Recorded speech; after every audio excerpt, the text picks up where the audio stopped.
नमस्कार, स्वागत है आपका खबरों का पंचनामा में। मैं हूं आपके साथ वक्ता। हम लेकर आए हैं देश और दुनिया की 5 बड़ी खबरें, जिस पर चर्चा के लिए हमारे साथ स्टूडियो में मौजूद हैं कैपिटल टीवी के editor in chief doctor Manish Kumar ji. Doctor साहब, आपका बहुत बहुत स्वागत है। धन्यवाद। सबसे पहले नजर डालते हैं आज की हेडलाइंस पर। बंगाल के शिक्षा घोटाले के मास्टरमाइंड पार्थ चटर्जी ने पहली बार पूरे मामले पर दी प्रतिक्रिया। मंत्री पद जाते ही कहा कि मैं साजिश का शिकार हूं और मुझे फंसाया गया। शिक्षक भर्ती घोटाले में फंसी अर्पिता मुखर्जी की 4 लग्जरी गाड़ियां गायब, भारी कैश होने की आशंका, जांच में जुटी ईडी। स्मृति ईरानी के मानहानि मामले में दिल्ली हाईकोर्ट की कार्रवाई, कांग्रेस नेताओं को भेजा समन, लगाई फटकार, कहा स्मृति की बेटी से जुड़े सभी फोटो वीडियो किए जाएंगे। दिल्ली सरकार की नई आबकारी नीति में घोटाले पर दिल्ली पुलिस ने आबकारी आयुक्त को भेजा नोटिस, शराब लाइसेंस से जुड़े मांगे दस्तावेज। जल्द होगा महाराष्ट्र कैबिनेट का विस्तार, शिंदे ने दिए बदलाव के संकेत। बीजेपी के 12 तो शिवसेना के हो सकते हैं 7 मंत्री।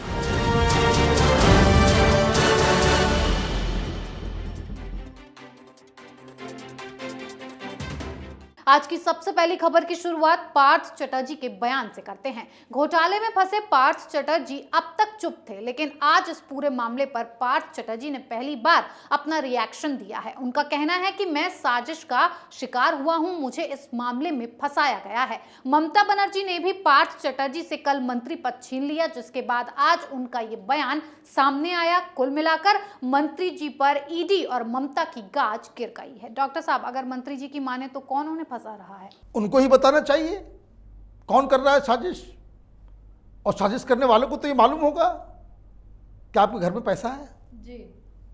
साजिश करने वालों को ये भी मालूम होगा भाई अर्पिता है। और ईडी तो अब 1 नहीं 2 नहीं 6 महिलाओं का पूरा अता पता निकाल ली है जी।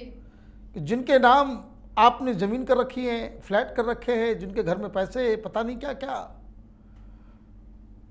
तो ये साजिश में हिस्सेदार कौन है? ये महिलाएं साजिश कर रही हैं, ममता बनर्जी कर रही हैं, अभिषेक बनर्जी कर रहा है, भारतीय जनता पार्टी कर रही है, ईडी कर रही है। कौन कर रहा है ये तो बताना पड़ेगा। दिक्कत क्या है कि हर चोर यही कहता है कि हमने चोरी नहीं की, हम सत्य हरिश्चंद्र हैं। लेकिन बंगाल की जनता थू थू कर रही है टीएमसी के ऊपर, ममता बनर्जी की राजनीति के ऊपर और पार्थ चटर्जी के ऊपर। जिस हिसाब से बंगाल की जनता ने आपको समर्थन दिया, सारी चीजों को एक तरफ रख के, ये जानते हुए कि टीएमसी भ्रष्टाचार करती है, ये जानते हुए कि टीएमसी टोलाबाजी करती है, सिंडिकेट चलता है, इसका सिला आप इस तरह से दे रहे हैं। कोई और जगह स्मगलिंग हो, कोई और बात होती तो बात अलग है। युवाओं को नौकरी देने वाले डिपार्टमेंट में आप वहां की योग्यता को बेच के पूरे एजुकेशन सिस्टम को खराब करने के लिए, वो भी ऐसे राज्य में जहां सबसे ज्यादा मां सरस्वती की पूजा होती है। इन सबको कोई शर्म भी नहीं है। साजिश इन तरह के नेताओं ने बंगाल की जनता के साथ किया है, और ऐसे नेताओं को कोई नियम कानून के अलावा जेल से बाहर तो आने देना ही नहीं चाहिए। ये समाज के रोग हैं, इनका इलाज सिर्फ जेल खाना है। जी बिल्कुल। मंत्री जी के हाथ से जैसे ही कैबिनेट निकला, कहने लगे मुझे फंसाया जा रहा है। अब ये कितना सही है ये तो जांच का विषय है, लेकिन इस मामले में मंत्री जी की दोस्त का हाल बहुत बुरा है। पैसों का खजाना अभी तक खबरों में था, अब अर्पिता की 4 लग्जरी गाड़ियां गायब हैं, ये सुर्खियों में है, जिसकी जांच में ईडी लगी है। एक कार को बरामद कर लिया गया है, साथ ही कार में भारी मात्रा में कैश भरे होने की खबर आई है, जिसके बाद अर्पिता मेडिकल चेकअप के लिए जाते टाइम फूट फूट कर रोने लगी। डॉक्टर साहब, अर्पिता मुखर्जी क्यों रो रही हैं और इतना कैश कहां से आ रहा है कि गाड़ियों में भी भरा जा रहा है? देखिए, अर्पिता मुखर्जी के सामने ज्यादा ऑप्शंस नहीं है, चूंकि सारे खजाने उनके नाम पे रजिस्टर्ड मकान के अंदर मिल रहे हैं। जी। शी कांट से कि मुझे मालूम नहीं है। वो ये बता सकती हैं भाई किसका है, और वो बता रही है कि सर का है, पार्थो चटर्जी का है। जी। और सुनने में तो ये भी आया कि सोने की एक मोटी चेन मिली है, अर्पिता की है, उस पर बड़ा सा लिखा हुआ है पी, पार्थो चटर्जी। बड़ा याराना है। जब आपके घर में गड्डियों में नोट आते थे, जब आप आधे आधे केजी का कंगन खरीद रहे थे, तब आपको समझ में नहीं आ रहा था। आपको क्या लगा कि सैया भय कोतवाल अब डर काहे का। कानून तो अपनी जगह पे है, लोक लज्जा नाम की भी कोई चीज होती है। आदमी चोरी करता है, जो कहते हैं बंगाल में एक बहुत फेमस ये है कि जो डायन होती है वो भी 7 गज छोड़ के किसी को निशाना बनाती है। आपने तो अपने ही राज्य के लोगों को लूट लिया, और इसमें अर्पिता बराबर की हिस्सेदार है। एक ही तरीका है, मुफ्त का सजेशन में दे रहा हूं, अगर कोई अर्पिता के तक ये बात पहुंचा दे, सरकारी गवाह बन जाओ और खोल दो टीएमसी के सारे पोल, बता दो पार्थो चटर्जी कहां से पैसा लाता था, किसको जाकर के देता था ऊपर, तब तो कुछ सजा बच जाएगी, कुछ कल्याण भी होगा बंगाल का। और अगर ये ड्रामा चलता रहेगा कि मेरी तबीयत खराब हो रही है, मैं नहीं जानती क्या है, किधर है, किसका है, 4 गाड़ियां गायब करवा दी, अभी रो रही हैं। जैसे ही मालूम चला कि डायमंड सिटी के घर पे रेड हो रहा है, इनके घर में ईडी के दफ्तर में लोग आ गए, अलग अलग जगहों से 4 लग्जरी कार्स, ईडी के अधिकारी बता रहे उसमें सब में नोट दबा हुआ है। खैर, गाड़ी है, जाएगी कहां, इसका तो पता ठिकाना लग ही जाएगा। लेकिन सवाल यह है कि वहां की सरकार अब तक क्या कर रही है। ममता बनर्जी क्यों बचाने की कोशिश में जुटी हुई थी और हैं। एक पार्थो चटर्जी के घर में, अर्पिता के घर में चोरी हो गई। स्थानीय लोग बता रहे हैं, कॉलोनी के लोग बता रहे हैं कि उन्हें लगा कि भाई ईडी के लोग आए हैं, 2 घंटे में सारा बैग भर के लोग निकल लिया। वो पैसे कहां जा रहे हैं, किसके पास जा रहा है वो पैसा, ममता बनर्जी बताएंगी? नहीं बताएंगी। क्यों? सब एक ही थाली के चट्टे बट्टे हैं। जी डॉक्टर साहब, बिल्कुल। अर्पिता मुखर्जी के रोने से ऐसा लग रहा है कि वाकई इसके पीछे बहुत बड़ा खेल है। भर्ती घोटाले के साथ साथ और भी कई धंधे चल रहे थे, लेकिन कांग्रेस के साथ भी दिल्ली हाईकोर्ट ने खेल कर दिया। केंद्रीय मंत्री स्मृति ईरानी ने मानहानि का केस डाला था, जिस पर सुनवाई करते हुए दिल्ली हाईकोर्ट ने कांग्रेस नेताओं को समन भेजा और फटकार लगाते हुए सारे ट्वीट, फोटो, वीडियोस को सोशल मीडिया से हटाने के लिए कहा गया है। साथ ही ईरानी ने 2 करोड़ का मानहानि हर्जाना मांगा है, जिस पर जयराम रमेश ने ट्वीट कर कहा है कि वो कोर्ट में सबूत पेश करने के लिए उत्सुक हैं। डॉक्टर साहब, दिल्ली हाईकोर्ट ने समन भेजा है, लेकिन कांग्रेस के जो नेता हैं वो तो अलग ही मूड में नजर आ रहे हैं बगावत के। देखिए, कांग्रेस के नेताओं ने गांधी परिवार की दलाली और उनकी चमचागिरी में अपना सारे विवेक को खो दिया है। दोनों पढ़े लिखे व्यक्ति हैं, अच्छे लोग हैं, लेकिन मैडम को खुश करना है, राहुल गांधी को खुश करना है, और इसके लिए आप इस तरह के पाप को कर देंगे।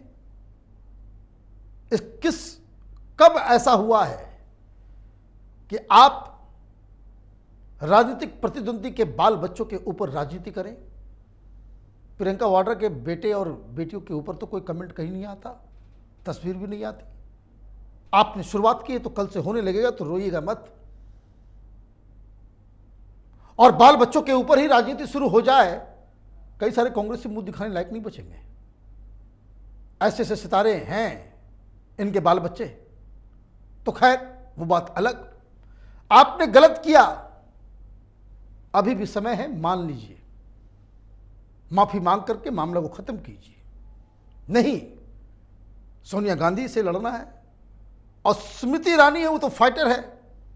पार्लियामेंट के अंदर भी ऐसी की तैसी कर दी सोनिया गांधी की। सारी इज्जत जो है, त्याग की मूर्ति ये कांग्रेसियों की जो है, वो सारा त्याग जो है वो पार्लियामेंट के अंदर निकल गया।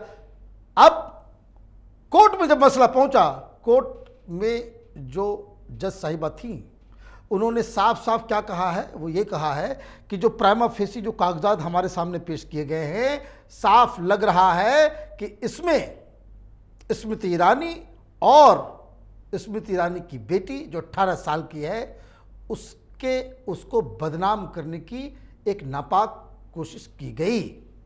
प्रेस कॉन्फ्रेंस के जरिए एक नेशनल पार्टी कहते भाई आज़ादी दिलाई, एक छोटी सी बच्ची के ऊपर आप इस तरह का लांछन लगाओगे। जज साहिबा ने क्या कहा? जज साहिबा ने कहा कि प्राइमा फेसी जो कागजात हमने देखे हैं उससे साफ होता है कि कोई भी बार का लाइसेंस ईरानी के नाम से नहीं जारी किया गया है। लाइसेंस किसी और का, सब कुछ किसी और का, कोई कुछ कर रही है नहीं कर रही है उससे क्या मतलब पड़ता है। बार चला रही हैं और बार से इतनी ही ज्यादा नफरत है, सोनिया गांधी का इंटरव्यू करवाइए बार के ऊपर,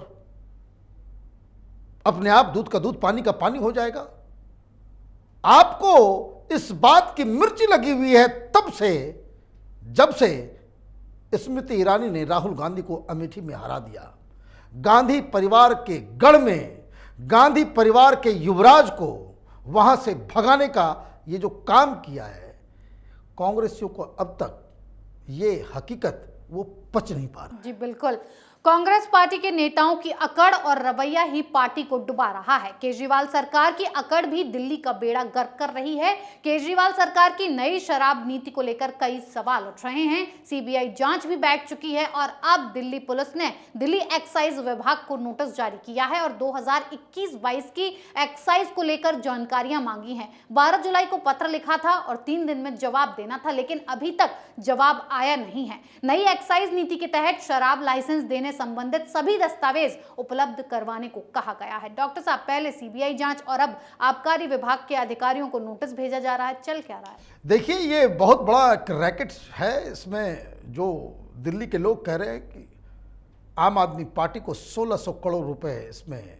फायदा हुआ है, ये जनता कह रही है, ये जनता की आवाज है। लोग दबी जुबान से ही कह रहे हैं कि बहुत बड़ा घोटाला अरविंद केजरीवाल ने किया है। अब ये तो जांच से मालूम चलेगा भाई क्या होगा। लेकिन मैं बार बार कहता हूं, ये केजरीवाल हिंदुस्तान की राजनीति का नटवर लाल है।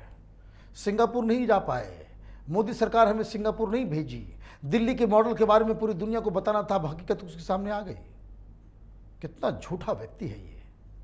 अब सिंगापुर के मिनिस्ट्री की तरफ से एक लेटर जारी किया गया। सुनिए कहानी।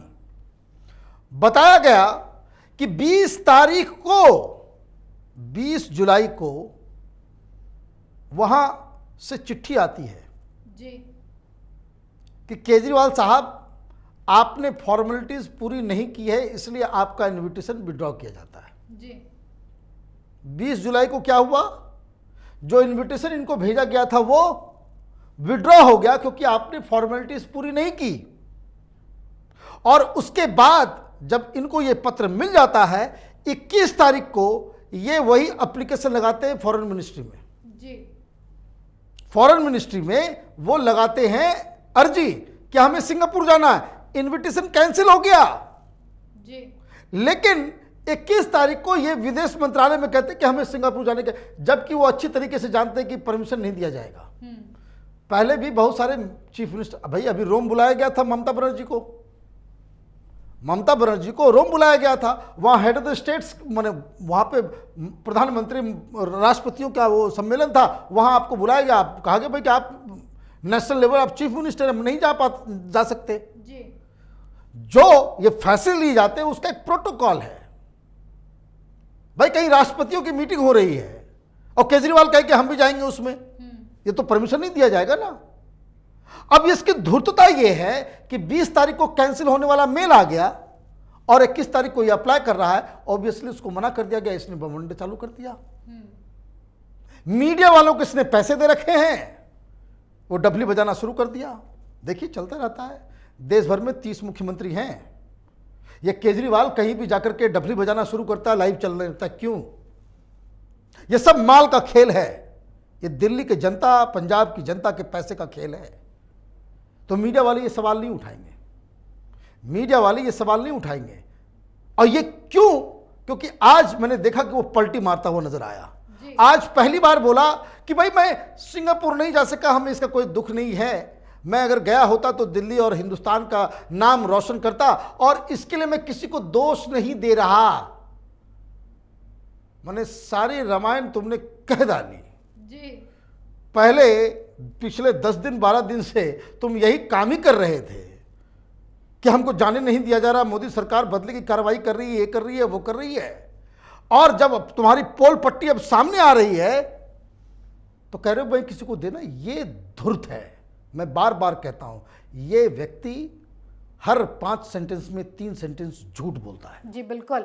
एक तरफ केजरीवाल सरकार है जिससे दिल्ली संभल नहीं रहा है, और एक शिंदे सरकार है जो महाराष्ट्र के विकास की तैयारी कर रही है। उद्धव ठाकरे के इस्तीफे के बाद एकनाथ शिंदे बीजेपी के समर्थन से मुख्यमंत्री बन गए, और अब शिंदे अपनी कैबिनेट का ऐलान जल्द ही करने वाले हैं। इस कैबिनेट में कौन शामिल होगा, उनके नाम भी सूत्रों के हवाले से सामने आने लगे हैं। सूत्रों से मिली जानकारी के मुताबिक शिंदे अपने मंत्रिमंडल में बीजेपी के 12 और शिंदे खेमे के 7 विधायक कैबिनेट मंत्री के तौर पर शपथ ले सकते हैं। डॉक्टर साहब, नए कैबिनेट में कौन कौन हो सकता है? देखिए, वो हमने 15 दिन पहले ही हमने वो नामों को डिक्लेयर कर दिया था।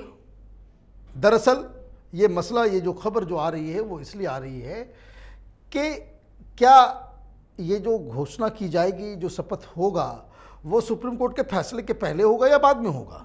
इसलिए इस खबर का इंपॉर्टेंस है। अब बताया जा रहा है कि फैसले तक इंतजार नहीं होगा, पहले ही कर दिया जाएगा। इसका मतलब इस बात को लेकर शिंदे और भारतीय जनता पार्टी अब मुतमईन हो गई है, कॉन्फिडेंट हो गई है कि फैसला इनके फेवर में आएगा जी। और इसलिए they are going ahead as per the plans. अब जो इन लोगों के बीच जो करार है, जिसका जिसका जितना संख्या है उस हिसाब से, जितने भी जो 42 टोटल इसमें मंत्री होंगे जी। 28 भारतीय जनता पार्टी के होंगे, 14 शिंदे गुट से होगा जी। अभी 7 शिंदे गुट से लेंगे और 12 भारतीय जनता पार्टी से, और जब फैसला आ जाएगा तो 7 फिर शिंदे गुट से और बाकी भारतीय जनता पार्टी से लोग शपथ लेंगे। यही टोटल प्लान है जी। डॉक्टर साहब, बहुत बहुत धन्यवाद इतनी जानकारी। धन्यवाद। खबरों का पंचनामा में आज के लिए इतना ही। देश विदेश की बाकी खबरों और उनके सटीक एनालिसिस के लिए देखते रहिए कैपिटल टीवी में। लाइक कीजिए, शेयर कीजिए और कैपिटल टीवी को सब्सक्राइब कीजिए। नमस्कार।